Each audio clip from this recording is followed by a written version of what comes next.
inside.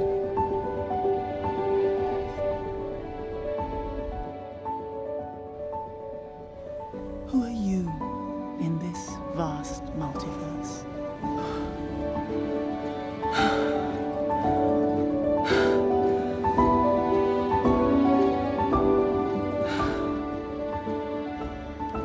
What do you want to do when you grow up? I'm gonna be a doctor. How much do you want to make? I'm gonna make people feel okay.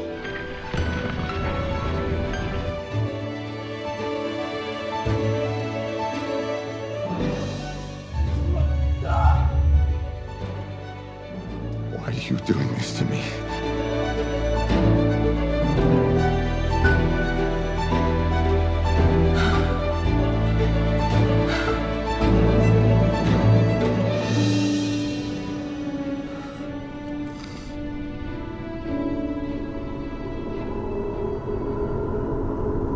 I wonder if there's anyone out there who wishes to not exist. It's a mystical feeling, often in moments of intense pain or suffering. When one wishes to break through the burdens of life and simply cease to be. A kind of drive, strong but subtle, glowing somewhere inside of ourselves. It's not just about wanting to die, it's about wanting to eliminate the very notion of one's existence. A longing to disappear, neither here nor there, boundless, and free from any identification. The closest is falling to deep sleep without any experience. Long story short, zero. You don't even know whether you are a man or a woman. The sense of I just disappeared. What we are experiencing throughout our waking state are a combination of our senses and mental faculty. Dream state can be quite tricky. It can be our subconscious experiencing suppressed emotion, collective unconscious, or parallel universe. As far as I know, it is still quite limited, because it is bound by time and space. What do I mean by that? The usual sense of fulfillment is short-lived, not permanent.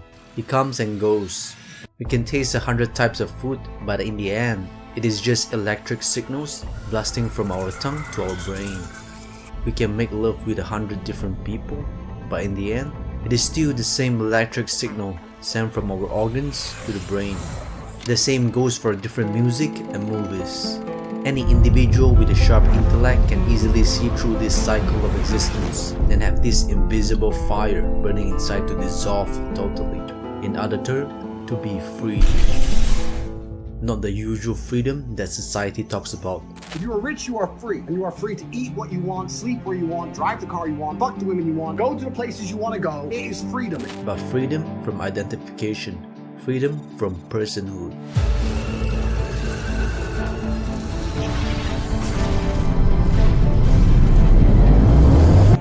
Most people in the world wish for money, relationships, power, or fame. But the idea of not existing is rarely discussed openly and often ignored. Freedom for most people is to be able to be at any location at any time to fulfill the senses. Some of them attach the idea of freedom to a stronger sense of identity. You can call it purpose or ego, doesn't matter. But this freedom is still bound by time and space. The person is bound within the body and a specific timeline in the whole cosmos. Don't you think so? Things you own end up owning you. As long as one exists as a thing and experiences oneself as an object, it cannot be called freedom, even if you are financially free or if you have great power to manipulate galaxies. You are still in a prison or paradise we call life. The mind factor, identification factor, the factor which tells you who you are in the world, this is the mind. The whole purpose of existence is really simple: to experience and to express oneself. As long as a person continues to desire things, things will be manifested accordingly, with the right condition and the right space-time. Gain and loss will be the most normal thing to experience in this journey. But what if someone feels enough and doesn't want to experience further? Be it heaven, pleasure, pain, or hell, isn't it normal for this individual to crave the unknown? Hindus call it Supreme Unmanifested, Parabrahman, or a Shiva Tattva, formless, shapeless, boundless. The universe is mostly dark energy and dark matter according to current physics. This mysterious substance, called dark matter, makes up the bulk of a galaxy's mass and forms the foundation of our universe's large-scale structure. Some mysterious pressure in the vacuum of space acting opposite the force of gravity. Whatever it is, we call it dark energy. It is not something outside of our body and mind. It is a force behind the scenes. The force? It's an energy field. It surrounds us, penetrates us, it binds the galaxy together. Surrounds us and binds us. Luminous beings, so we, not this crude matter. The force is not a power you have. It's not about lifting rocks. It's the energy between all things, the tension, the balance that binds the universe together. Inside me, that same force. The desire to not exist can be an alarm ringing inside us, reminding us to return to this state of being nowhere and everywhere simultaneously.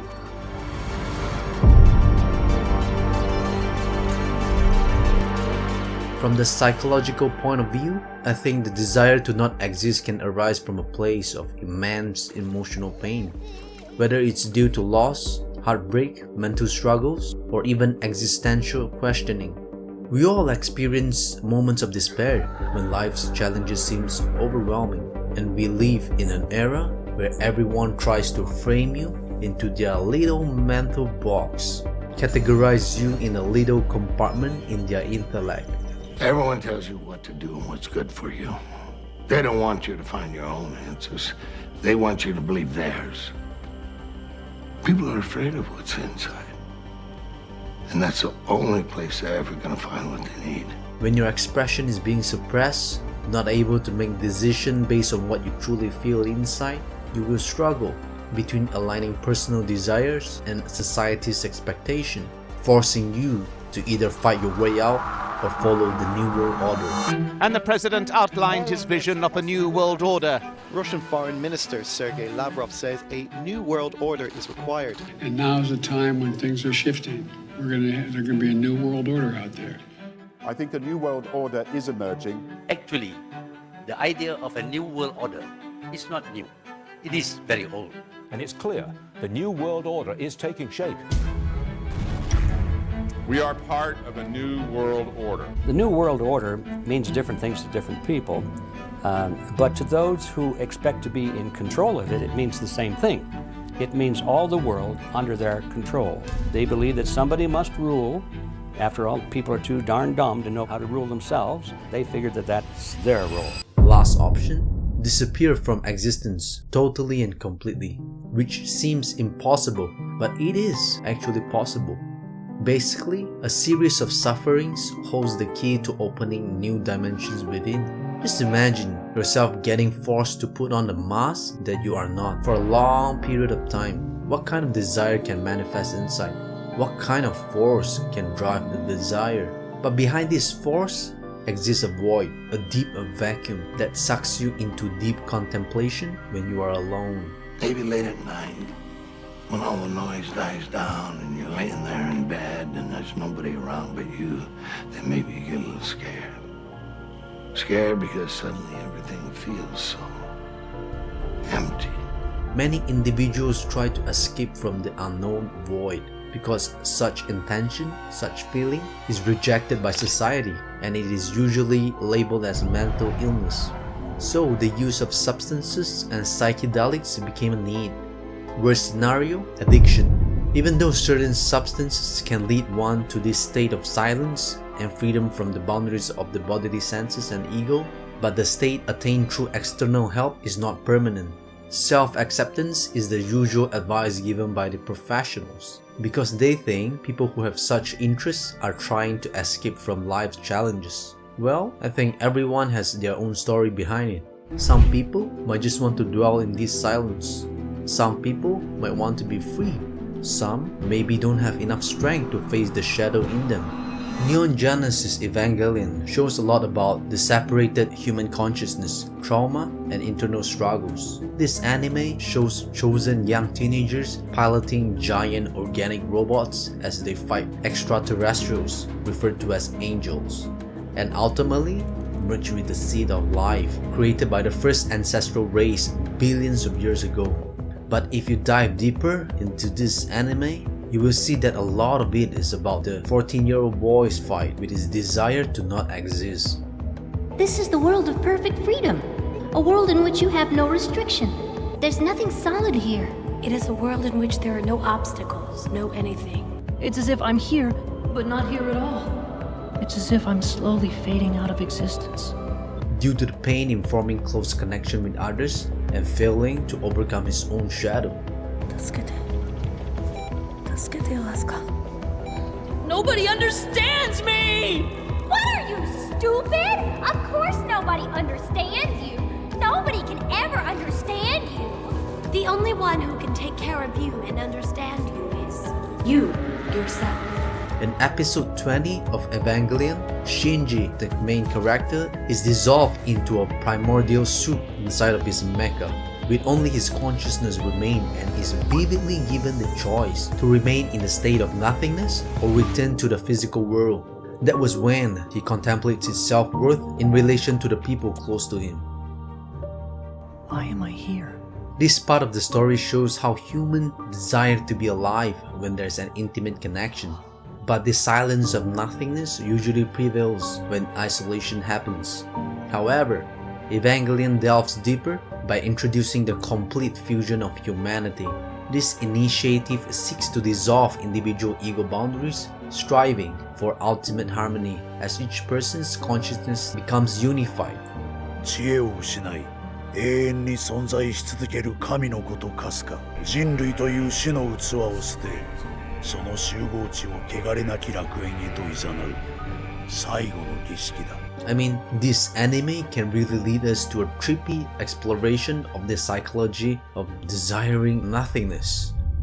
A famous master once said, when you go into the space of nothingness, everything becomes known.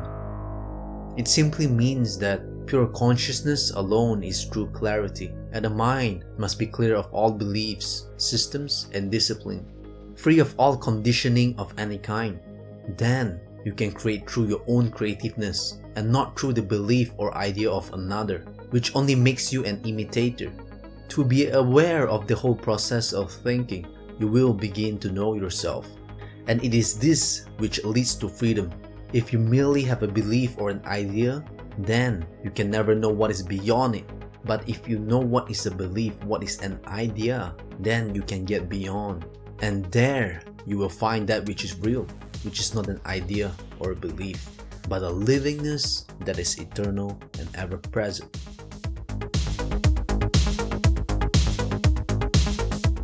Throughout history, not just Buddhism, but other philosophers have also grappled with the idea of existence and non-existence. Thinkers like Arthur Schopenhauer and Jean-Paul Sartre have explored the complexities of human existence, existential dread, and the search for meaning in a seemingly indifferent universe. Artists have also channeled the desire to not exist into their creations.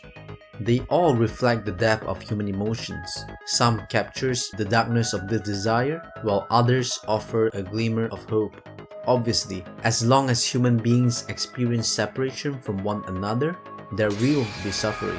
This dilemma has been portrayed countless times throughout Earth's history. What is the solution then? Or do we really need one?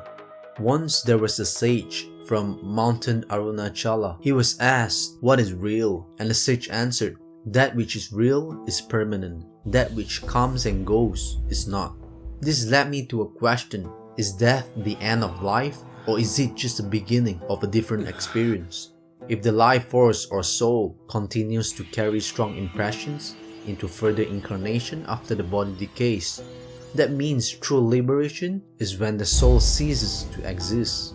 Because what is the point of going to heaven, higher dimensions, or exploring different multiverse if all of it is temporary and eventually you will fall back into the cycle of pain and pleasure, gain and loss? living different lives bound by body, mind, and emotion, a non-stop coming and going. But a possibility was discovered, shown in the ancient path, the path of the Avadhoota, or some people call it Mast, a state that transcends the world of duality, hence totally discarded worldly ties, needs and ownership, one who lives in total freedom, liberated existence. It was said that such individuals are the rarest of the rare, and it is very difficult to distinguish the difference between a crazy person and Avadhoota or Mast. An Avadhoota feels no need to observe any rules, either secular or religious. He seeks nothing, avoids nothing. He has neither knowledge nor ignorance. He lives in that vivid realization of infinity. And this term Avadhoota actually came from the Sanskrit text of Vedanta, representing extreme Advaita or non-dualism. Legend says that Lord Dattatreya, one of the divine avatars from the ancient realm, passed this knowledge and initiated this path to beings who were ready. Mast is a term coming from a master named Meher Baba. He said when a normal person is intoxicated by alcohol or drugs, he enjoys this sensation so long as the intoxicant is in sufficient concentration in his physical tissues. A drunkard feels happy, cares not for anyone or anything, and has one dominant sensation of drunkenness, in which the past, present, or future have practically no meaning. But as soon as the ordinary intoxication passed away, the drunkard suffers the reverse, the hangover. Stimulated physical intoxication is inescapably temporary, because it is limited by the very stimulant itself, the conditions of the environment, the cause of the stimulant, and the resilience of one's condition. Now, a person who is God intoxicated experiences the same sensation that a drunkard enjoys and cares for no one and nothing, in proportion to the extent of his inner intoxication. The vast difference is that the Mast intoxication is continual, and it may increase but can never decrease, and it has no harmful physical and mental reaction. It is an inner state of permanent and unalloyed intoxication, independent of anything external.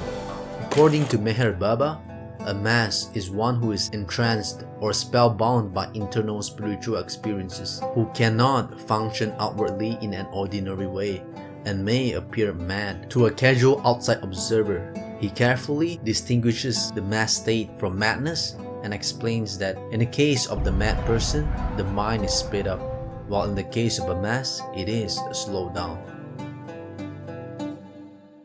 Trailanga Swami is one of the legends who walk on earth with total freedom. He was often found roaming in the street of Varanasi, naked and carefree like a child, and was consistently seen drinking deadly poison and remained unaffected by it. Thousands of people have seen Swami Trailanga sitting or floating on the Ganges river for days. Sometimes he will remain hidden under the waves of water for hours and days. At the end of his body's life, the coffin containing it was supposed to sink to the bottom of the river, but it floated to the surface. When the disciples opened the lid, they found that the box was filled with flowers. There was no sign of the physical body. Almost 150 years ago, at midnight on January 13, 1874, another individual named Ramalinga Swamigal, commonly known as Vallalar, also disappeared from thin air. He entered into a room with a lighted lamp, locked himself inside, and told his followers not to open it. His seclusion spurred many rumors, and the government finally forced the doors open in May. The room was empty, with no clues, just the lighted lamp. In 1906, records about his disappearance were published in the South India government's district encyclopedia. The desire to dissolve can be understood from nihilism, existentialism, Buddhism, non-dualism, or all of the ism. But I think ultimately is to step into this state of zero. Let me know your thoughts in the comment, and if you are interested in the life experience of other mystical figures. Finally, I apologize if my English is not that great, and to you who understands what I'm talking about, let's navigate the pathless path of existence together.